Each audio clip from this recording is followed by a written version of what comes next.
What's going on, everyone, and welcome into another episode of my NFL Draft Guide. We're going to do the Los Angeles Chargers today. The project, as I've summarized in a lot of my other videos, please be sure to go and check them out. Leave a like, comment, and subscribe.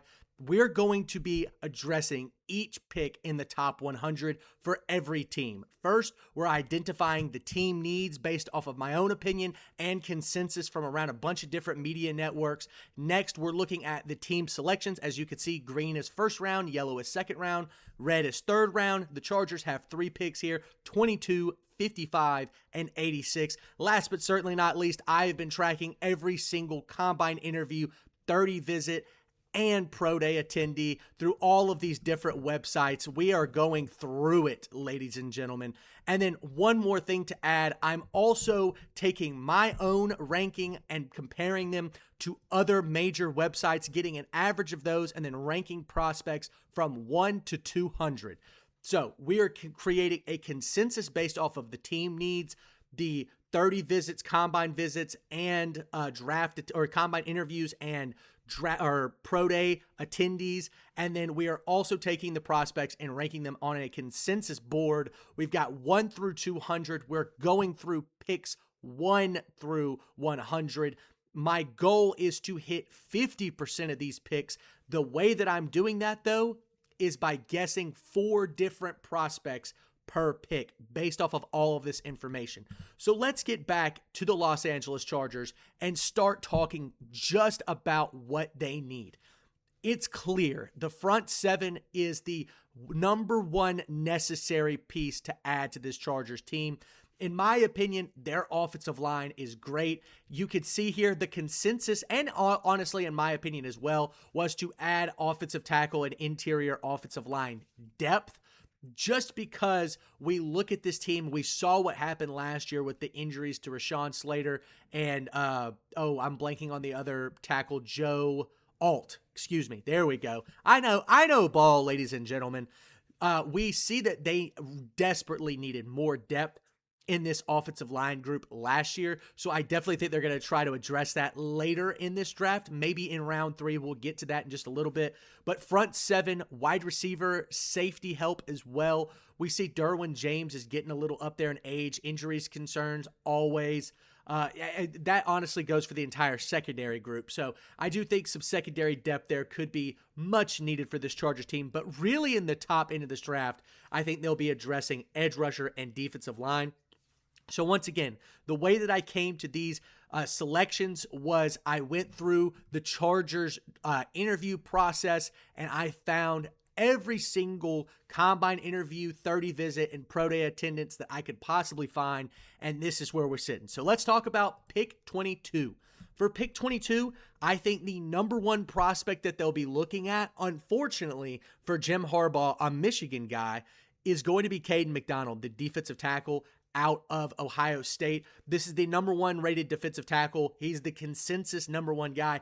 Personally speaking, I don't see it. It's not my forte, but I didn't start paying attention to him specifically until the combine, and I thought at the combine he looked really stiff. I go back and watch the tape, and I already had a bias in my eyes, and I kind of saw the same thing on tape, but I also did see the upside. He has a great anchor. He knows how to fill the gap, stop the run, and he's not an incapable pass rusher either. So Caden McDonald would be the number 1 prospect here at 22.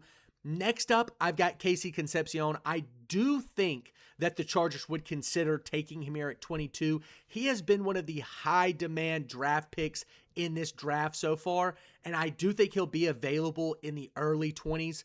A lot of people are saying that he will be a late first rounder, and based off of the 30 visits and all of the different interviews that he's been doing, private workouts, pro day attendees, and everything, it seems like he's a high demand player. And when you have a high demand player, a player that a lot of different teams are looking at, teams get paranoid and they decide to go take these guys early.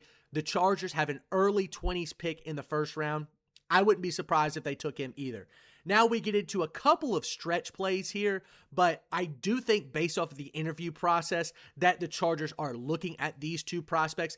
2 Caleb's, actually. Number 1 is Caleb Banks, and if we go back to our prospect ranking list and look at the defensive lineman, Caleb Banks ranks as the 34th best prospect in this draft. Now, to me, this guy is an absolute unit. 6'5" or 6'6", over 320 pounds, but moves like he's 280, 290.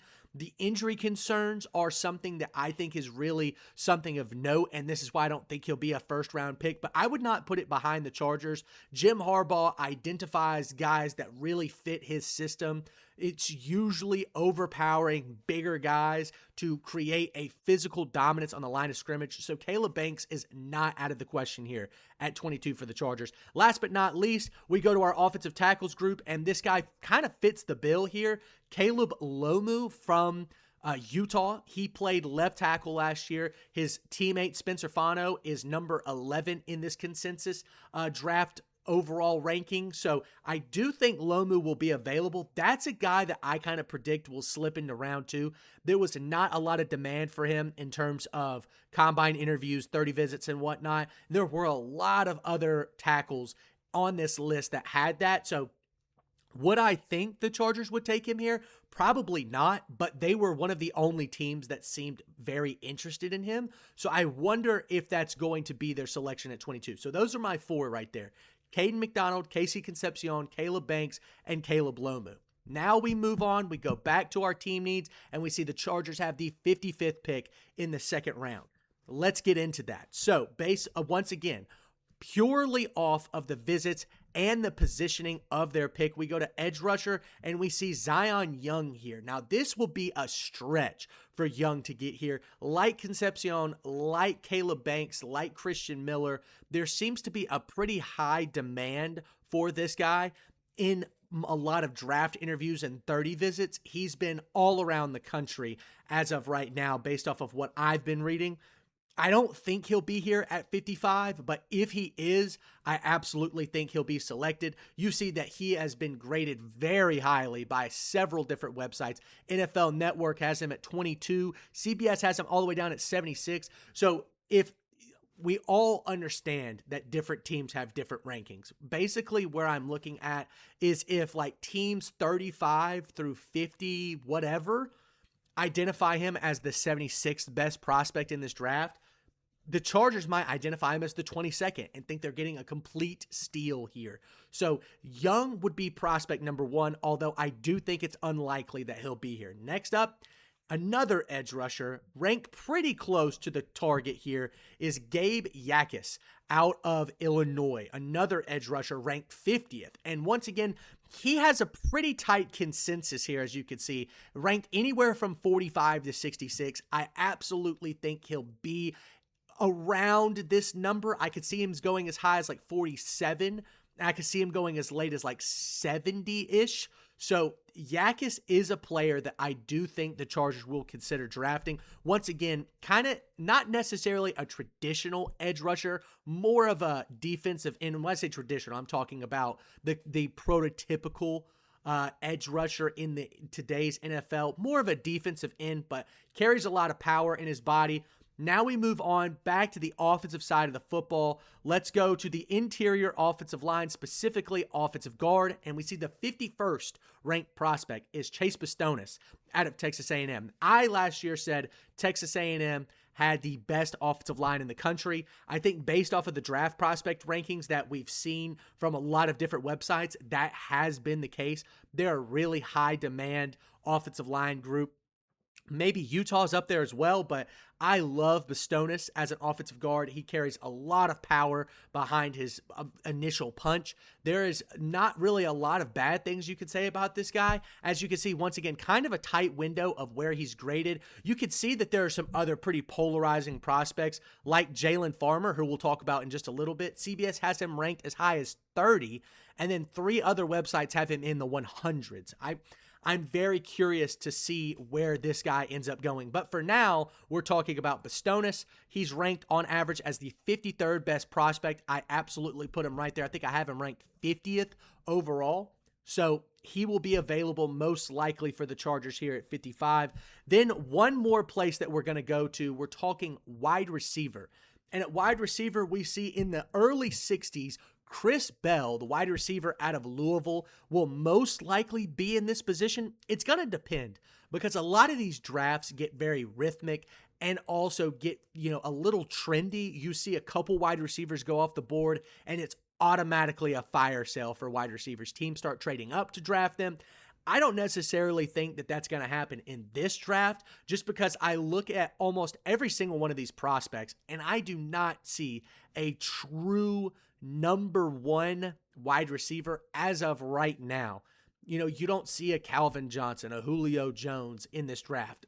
This is not the wide receiver draft to take a look at, but Chris Bell has a lot of good tape once he really started hitting his stride at Louisville. I like him a lot. He doesn't really fit the scheme in Los Angeles, kind of plays that Quentin Johnston role or a Keenan Allen role. I understand Allen is, no longer the Allen that he used to be, but as a matter of fact, he might have retired, but I could be wrong about that. I'm honestly not caught up on the current Chargers depth chart. I'm just going based off of the early free agency period. That being said, Chris Bell could be a guy that steps in as maybe a developmental prospect, but the Chargers are kind of in win now mode. I think Young and Yakis will be the targets here. If they could somehow land one of them here at 55, those will be the selections. But to recap, Zion Young, Gabe Yakis, Chase Bastonis, Chris Bell. Those are my targets for the Chargers at 55. Next up, we've got pick 86. Now, this is where we go right back to this draft prospects ranking, and we go to the offensive guard group. And Jalen Farmer has been a guy that has been pinged on the Chargers board for quite some time. Once again, a very polarizing prospect.